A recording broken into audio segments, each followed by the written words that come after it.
All right, guys. Injuries for the game. Ji'Ayir Brown will be out. Ricky Purcell, questionable. Luke Gifford, questionable. D. Winters, questionable. Fred Warner out. Jacob Cowing, questionable. Go ahead. Did Fred Warner have a setback? No. How do you look yesterday? Look good. We asked all of the players how they felt about his energy being out there again. Did you, as a coaching staff, also feel it, just him being out there? I don't pay attention much to that. I mean, it was an individual and stuff, so I don't really, in the meetings and everything, anytime Fred's around, they feel it. So, love having Fred around. You feel more confident than ever with Fred that he's put himself in a position to be available a week from now? Yes, I do feel confident in that. We'll see if it works out. Going into the short week, do you maybe refer to last year where Washington was the 6th seed, they had the short week, played the number 1 seed and won, or do you have your own analysis for what you say to the Yeah, we didn't say anything. We just changed our schedule accordingly. But yeah, we don't really talk about it. How do you feel about the way the team practiced this week? I thought we had a real good week. We got some work in on a short week, which was nice. We did some full speed stuff yesterday, and I think the guys have handled it real well. We went to the wild card week, and you gave a speech about playing out of desperation. How much relevance is that taken into Seahawks this week? I feel that's kind of our message every week. I feel like that's kind of what's gotten here. I feel like that's I was more about that. I think our advantage in the season is we play desperate every game. I feel like that's what gives us an advantage over most teams that we play against. My message last week was more, that's not an advantage in the playoffs. Every team plays desperate in the playoffs, so be ready for that and understand that when you're going against people. What have you learned about Eric Kendricks from coaching him that you couldn't learn from coaching against him or just watching him on tape?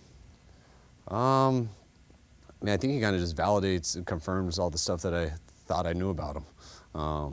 When you don't know someone at all, but I always talk about it with our players all the time. I think you can watch, you can know how a person is, you can see people's character, what type of guy they are by really watching a silent football tape.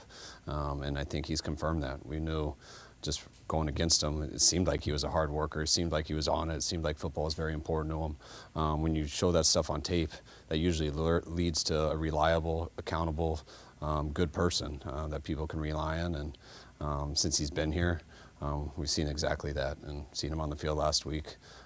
Confirmed he's still that same dude. Were you surprised at how ready he was to go when you finally got him in the building? You knew he had a chance to because of the style of how he played. He wasn't a guy that, he was always so talented. I think he was a first-round pick. Pretty sure he was. So obviously he was talented. But when you watched him over the decade, it wasn't that you were just always noticing just height, weight, and speed. You're noticing how good of a football player he was. And when someone doesn't have a training camp, doesn't have an off season, doesn't come to any place until week 12 or whatever it was, you'd be very shocked that they could pick it up. But the reason we wanted him is because of the style of the way he played. We thought if anyone could do it, he would have a chance to, and he did that right away. Now, when he had that setback in our bye week and tweaked his calf, that's like, oh yeah, that doesn't surprise me. That's what happens. And I was surprised how he could come back from that and be able to be ready 2 weeks after that and be able to help us out and then pull out a whole game there last week. What did you see from Ricky this week, and is there a chance if he does play that he's on like a snap count? Yeah, we want to put him on a snap count, but I saw improvement. He's still battling it, so that's why he's still questionable. But we would never put a guy on an exact snap count, especially in a playoff game. But we also understand where he's at, and that it would probably have to be different than his just true status of when he's 100% healthy. Is Fred going to make the trip with the team? What's that? Is Fred going to make the trip? Yes, he is. I asked that before I came in this week. Coach, heading into Week 18, you said there's not a lot of secrets between Seattle and you guys are division rivals and you know each other. Does anything change now that it's a playoff game?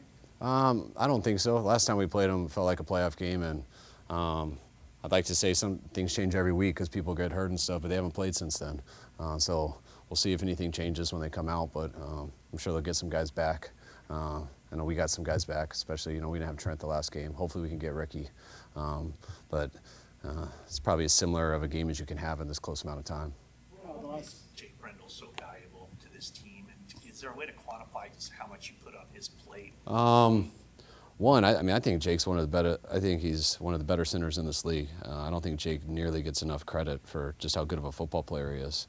Every year we study free agents, we study around the league, and that's where you get to kind of study people. And I've always been very happy with the center that we have. And when you look into just schematically some of the stuff we ask our center to do with protections, what we ask him to do with run plays, and you don't see our quarterback, any quarterback that I've had, we don't ask them to point out a lot of stuff. We have the center do a lot of that. And Jake is as good as any center I've been around with doing that stuff. Do you have any update on George after surgery, and have you been able to talk with him? I talked to him through text. He sent a funny picture of him in his after surgery to my wife. He seemed like he was feeling pretty good, like most people are right after surgery. But I heard it went great. I heard it was a very successful surgery, and could have a chance to come back a lot sooner than we used to think back in the day with Achilles. So it was all good news. Some players are better than their stats, and Jennings, I think, is probably one of those guys. If somebody hadn't seen Jennings and you were describing him to them, what would you say about him? A true competitor. Like JJ is one of the best competitors I've ever been around. And he's one of the best receivers I've ever been around, just in terms of how he plays down in and down out. JJ, I thought, was as important as any receiver on our 2023 team. I believed if we won that game, he would have been the MVP. And I think every time we've gone to him, no matter what the situation's been, he's always come through at a high level. JJ had guys ahead of him with Debo and Ayuk for a number of years, but I thought he's really who we went to on third down. And the guy who was the most consistent for us in those ways. And he's gotten his opportunity with people not here as a number one receiver. And like any guy who's competitive like JJ, he's risen to that challenge and played like a number one receiver. So ultimate respect for JJ. How close is Jacob Cowing to being on the field? What's that? How close is Jacob Cowing to being on the field? He's close. He's healthy. So he's had 2 good weeks, and I think we got one more week with him where we got to make a decision. But he's looked real good out there. When it comes to Brock's 4-0 in Seattle, it's obviously a loud environment. What about Brock managing the game or being loud with his cadence, or just what about Brock allows him to succeed in a loud environment? I think the big thing is Brock doesn't get rattled. I mean, you can be as loud as you want. They're still probably not going to hear you there, especially if you're in the gun. And then we know they'll be that much louder this week.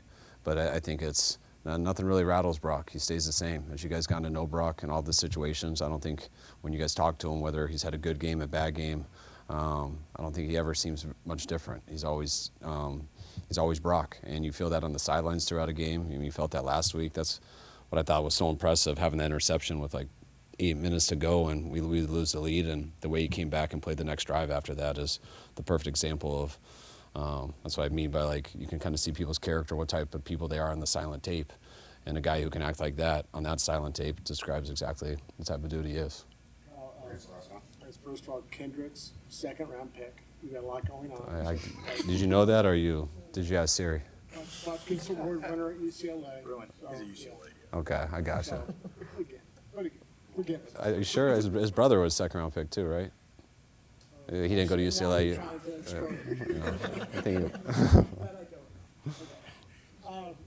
The Seahawks just listed Darnold as questionable with an oblique.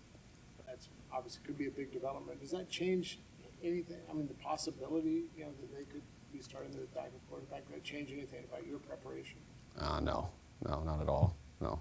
Preparation is, we wouldn't change anything the next couple of days. I mean, I didn't know that, but I'm definitely not going to think too much of it. But if that happens, we'll react accordingly, which will still be the same football game. All right, thanks, guys.